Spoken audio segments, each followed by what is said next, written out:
Fala, minha sardinhada querida, como que vocês estão, beleza? Fim de semaninha aí começou bem? Fazendo mais um vídeo pro canal. No vídeo de hoje a gente vai falar do VRTA11, um fundo que eu passei batido ali, confesso que eu fui jogando pra frente, pra frente, pra frente, e já tá quase saindo outro relatório. Eu tô com um pouquinho de atraso aí nele, né? Ele soltou o relatório faz um tempo. Mas enfim, vamos lá colocar em dia aí, não dá para deixar nenhum relatório passar para trás batido, beleza? Falando então que, primeiro disclaimer, que não é recomendação de compra nem de venda do VRTA11, vocês são responsáveis pelo que fazem e estudem com sabedoria. Objetivo educacional, onde eu pego dados públicos, eu falo de um ativo que eu tenho, então eu falo numa visão de consumidor cotista, né? Vamos embora pro vídeo. Aproveitando, ajuda, se inscreve, curte, compartilha, dá uma forcinha pro canal, pessoal. O pessoal tá assistindo, tá aumentando bastante o número de views, o número de curtidas, isso é bem legal, agradeço bastante. Se inscreve aí também, dá esse apoio se inscrevendo. Vamos lá pro vídeo. VRTA, na minha carteira, 2,72% dele, uma participação aí tranquila, pequenininha.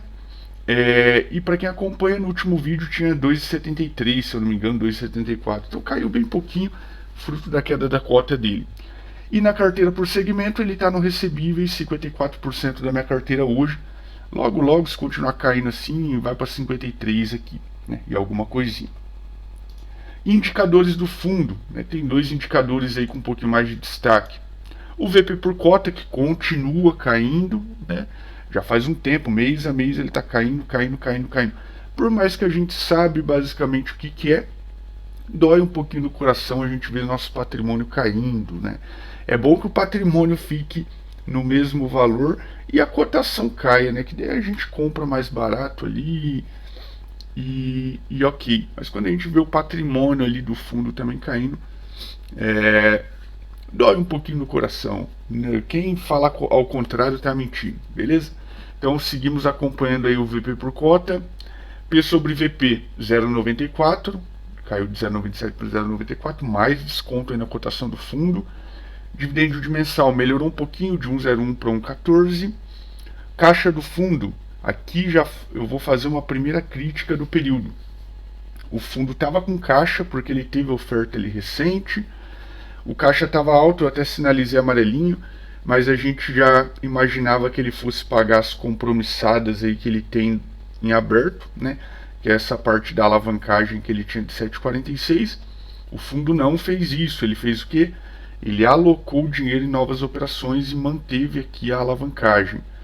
Eu particularmente não gostei disso, tá? Confesso que não achei legal, porque assim, a ideia de fazer essa alavancagem é justamente isso: alavanca, antecipa a operação, capta numa emissão e paga a alavancagem, né?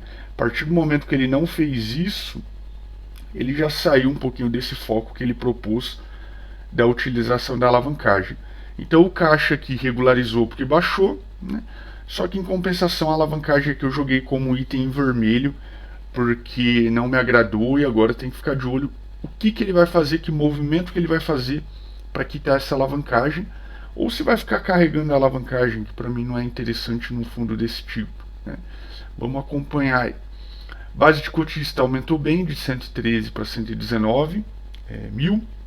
Resultado do fundo aumentou, melhorou, de 13,7 para 15,5 milhões no período, né? As despesas de 8,03 para 7,94, caiu um pouquinho, fruto da melhora da receita, né? Porque se pegar só a linha de despesa aumentou também, mas como a receita aumentou mais, né? Então caiu aqui o percentual. A alavancagem que eu já comentei, né? Aumentou até um pouquinho. Não gostei que ficou essa alavancagem, para mim ele deveria ter quitado isso. Enfim, né? Vamos aguardar próximos capítulos. Concentração não é concentrado, é bem diversificado. Taxa média da carteira de 7 para 7,1, né? Então assim, o fundo fala que alocou para aproveitar oportunidades melhores e tal, mas aqui ó, não dá reflexo na taxa média dele. A taxa média dele ficou igual. Aqui é considerando a taxa de aquisição, tá pessoal? Não é a taxa comprando o fundo hoje, né? pelo desconto que ele está na cota. É a de aquisição, que é olhar o trabalho realmente que o gestor está fazendo, com base nas compras dele. Tá? Então não mudou quase nada. E fiz com VRTA no portfólio, de 29 foi para 31. Quando eu fui fazer o meu controle aqui que eu tenho de FIIs com ele com o VRTA no portfólio, né, eu tive até bastante trabalho para fazer isso, porque assim, os fundos que possuem ele na carteira movimentaram muito no período. Então teve muito fundo dos 29 que já estava aqui, que aumentou bastante posição. Teve um ou outro que reduziu também posição, mas a maioria aumentou posição, além da entrada de 2 novos fundos aí no VRTA11. O que isso me indica, né? A gente está vendo aqui um fundo com desconto, que é um desconto teoricamente bom, 6%. É claro, tem muitos outros fundos mais descontados que esse aqui, mas só por dar um desconto de 6%, a gente tem um aumento grande aqui na base de cotista, e a gente tem novos players aqui institucionais, né, entrando também no ativo.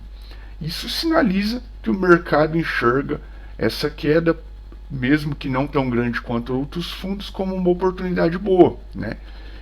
Além de vários fundos aqui dos 29 terem aumentado a mão no VRTA11. Então achei bem legal esse movimento. Então, quanto a indicadores, a gente continua acompanhando o VP por cota, e a alavancagem aqui foi um ponto que eu não gostei, não achei legal ter mantido. Acho que tinha que ter usado caixa para quitar isso aqui, ficar com zero alavancagem, e aí aguardar num próximo momento onde a oportunidade de emissão tivesse clara, né? Aí sim, alavanca primeiro, capta ali operações e paga, faz a oferta e paga a alavancagem. Para mim, fundo de recebível não tem que ter alavancagem, né? É isso meu posicionamento. Vamos para a próxima tela aí. Aí a gente vai ver a questão do retorno do fundo. Eu mudei um pouquinho, eu tive sugestão ali de alguns colegas, e eu mudei e resumi isso aqui, tá? Então vamos dar uma olhada. Lembrando que, antes de mais nada, né, o cálculo é feito com base em estatística passada, não necessariamente reflete o futuro, vai depender do que acontecer daqui para frente. Então é só um estudo com base em dados passados. VP por cota atual 90,81, valor de mercado 85,70, isso dá um P sobre VP de 0,94. Tá? Os proventos desse fundo nos últimos 12 meses foram 12,76. Quando a gente pega esse número aqui e divide por 12 para achar a média, né, a média é de 1,06. Então, primeira mudança que eu fiz aqui, eu não estou trazendo mais a moda e a mediana. O pessoal ali falou, criticou um pouquinho, eu até concordo, e como o canal é um pouquinho aberto aí para o pessoal dar sugestão e criticar também o que tiver que criticar, e eu tentar melhorar, né, eu vi que faz muito sentido o que me comentaram ali, então não temos a moda e a mediana. Tudo vai ser norteado com base na média. Tá? Então, qual que é a ideia do estudo aqui? Se em média nos últimos 12 meses ele pagou 1,06 e a gente considerar que daqui para frente ele vai seguir pagando nessa média de retorno, né, quem comprar o fundo nessa faixa de preço aqui atual dele, 85,70, o que vai estar comprando? Vai estar comprando um retorno aqui mensal de 1,24% e um retorno anualizado de 14,89%. Né? Para um fundo desses, são retornos bem interessantes. Né? É um fundo que não tem tanto risco, não é um high yield, né, com um risco bem alto. Tem uma ou outra operação ali um pouquinho mais alavancada, né? Mas ainda assim é um fundo de um risco um pouquinho mais baixo. Então um retorno bem interessante comprando no valor atual. Tá? E além disso, quem compra no valor atual, considerando que ele volte para o valor patrimonial, né, a pessoa ainda vai ter um upside aí na cotação de 5,96, quase 6%. Então, para fins de retorno, são esses retornos esperados, né, se o fundo manter a mesma média de distribuição e se ele voltar para o patrimonial. Beleza? Espero que tenham entendido aí. Vamos falar um pouquinho do relatório gerencial do fundo rapidamente. Relatório aí do VRTA, mudou um pouco a carinha do relatório, ficou melhor do que o anterior. pelo menos na minha avaliação, é o relatório de janeiro, tá? Não saiu ainda, a gente ainda está. Os fundos estão divulgando os de fevereiro e eu tenho que acabar os de janeiro para começar a publicar os de fevereiro, beleza? Então, taxa de ADM 1%, uma taxa ok. Benchmark GPM mais 6. E o fundo está com PL aí de 1,4 bi, né, um fundo grandinho aí no período. Aqui eles colocam uma propagandinha aí do vídeo deles, relatório mensal, o gestor aqui na capa, que é o Pocente. Vamos lá, vamos para o vídeo. O fundo realizou a aquisição do CRI residencial Entre Serras, que é o IPCA mais 12, né, uma taxa alta aqui, ok, concordo com isso, né, e o CRI MRV CDI mais 3. É uma taxa que é ok, né, não é tão alta como eu vejo outros fundos aí captando a CDI, mas é uma taxa boa, não é uma taxa ruim, né. E ele teve o pré-pagamento aí do CRI Mega Moda, que deu uma volta de dinheiro para o fundo de 3,7 milhões, e 230 foi prêmio, né, de pré-pagamento, distribuído aos cotistas. Finalizamos o mês com 57 milhões em caixa, 4,01% do fundo, recursos esses que serão destinados ao pagamento dos dividendos e alocação dos CRIs. Então, assim, eles não pretendem nada pagar as compromissadas, né? O fundo também conta com uma posição de compromissada reserva de 103 milhões, que apesar da captação da oferta, será mantida momentaneamente, para aproveitarmos as oportunidades de operação com ótima relação de risco. Então, o que eles estão dizendo? Vamos manter essas compromissadas reversas e vamos alocar em operação que está dando um retorno bom. É a estratégia que eles adotaram, né? Faz sentido? Faz sentido, não vou falar que não faça, né? Mas eu, Sardinha, preferiria que eles quitassem isso aqui. Compromissada reversa já tem essa finalidade de alocar, depois ter a oferta, captar dinheiro e pagar a compromissada. Então já estão fugindo um pouquinho aqui da estratégia, ao meu ver. Mas ainda assim faz um pouco de sentido, só que eu não gostei. A gente segue acompanhando isso aí, né? Aqui ele fala um pouquinho dos CRIs da BR Distribuidora, que teve ali alguns probleminhas, teve o rating rebaixado aí por algumas agências aí, a Fitch Ratings, né, que é uma agência de avaliadora dos ativos, e o fundo fala que em qualquer eventualidade aí que mereça, ele comunicará ao mercado, atualizará o mercado, beleza? Destaques do mês: conclusão da nona emissão, novas alocações, aqui eu já falei ali em cima, movimentações na carteira, que foi o pré-pagamento, também já foi falado ali em cima. Acho que para facilitar eles poderiam deixar só a parte de destaque, eles colocarem texto aqui e tal, ficou duplicado ao meu ver. Principais números do fundo, aqui é tudo coisa que a gente já sabe, a gente já falou. Últimas operações adquiridas em janeiro, ele dá um detalhamento maior aqui, para quem é cotista ou tem interesse, dá uma lida com mais calma nisso, mas no vídeo não vamos comentar. A distribuição do fundo, né? Aqui eu fiz um destaque só para a gente refletir em cima disso, né? De janeiro de 2023, que é o atual do relatório, para fevereiro de 2022, que é um ano atrás, né? O fundo caiu aqui mais de R$1, mais de R$5 no VP, uma queda brusca aqui, R$5 no VP. Ó, o pico aqui, ó, foi 97, ó, a gente está com 90. Então caiu R$7 aí o VP do fundo, né, de março até agora. E a cota mercado caiu aí de 104 para 87, né, uma queda brusca aí também na cota mercado. Então é só para a gente refletir aí um movimento de um ano para trás, como ele estava, como ele está agora, né? Imagina esse fundo aqui, quem está comprando aqui, né, 87, esse fundo em algum momento voltar lá para 104. A galera que está comprando aqui no preço atual, se ele volta para esse 104 aqui, ó, rapaz do céu, o pessoal vai amarrar o burro na sombra, né, como se diz aqui na minha terra. Mas vamos lá. A DRE do fundo, aqui eu faço uma crítica também para a gestora nessa DRE. É uma DRE que a gente tem que ficar, para saber o resultado final do fundo, a gente tem que fazer conta. Eu não gosto quando a gente tem que fazer conta. Então aqui, ó, o fundo teve um total de receita de 16, né? Para eu saber qual foi o resultado dele, eu tenho que fazer uma conta e reduzir as despesas, né? Aí eu sei o resultado fiel dele. E aqui o fundo, para ajudar, ele usou reserva, ele não aguentou pagar o dividendo do mês que ele queria. Ele usou 71 mil de reserva para conseguir pagar o dividendo que ele queria de R$1 aqui, ó. Então ele pagou mais do que ele teve de resultado, né? Uma segunda crítica que eu faço para a gestora nesse fundo, se um dia um vídeo meu chegar nessa gestora, né, seria abrir essa despesa aqui, ó. Ele coloca o valor de despesa total.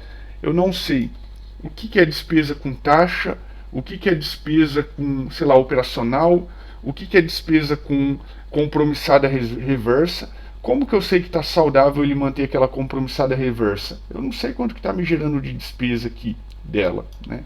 Então eu queria muito que o fundo abrisse isso aqui, tá? São as duas críticas que eu tenho aí na DRE. Ter que fazer conta para chegar no resultado, né? E a despesa que não tem abertura aqui, um detalhamento. Mas vamos lá. Desempenho do fundo aqui, a gente dá para ver que só está caindo, né, no mercado. Essa parte de securitizador e setor não me apego muito a isso no vídeo.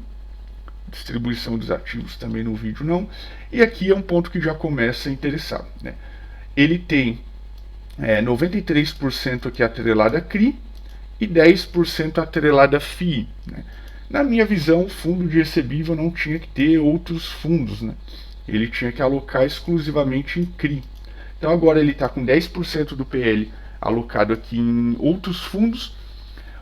Os fundos tudo caíram, né? Então ele está amarrado nisso aqui, não consegue fazer resultado, tem que ficar gastando dinheiro aí para alocar em novas operações e não que está compromissada, e está com 10% do PL aqui amarrado, preso, que não consegue mexer porque está tomando possivelmente prejuízo na maioria das cotas que comprou, né?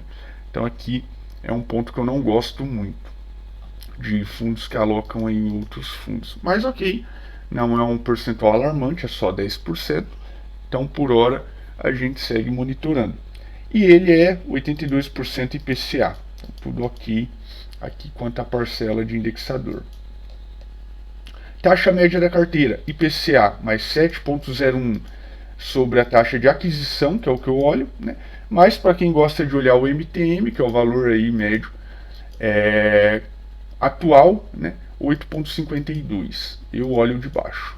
CDI 2,84, 2,80 é o MTM. Aqui a gente vê um ponto interessante, né? Que a taxa de aquisição dele está melhor do que o que está valendo atualmente a preço de mercado, né?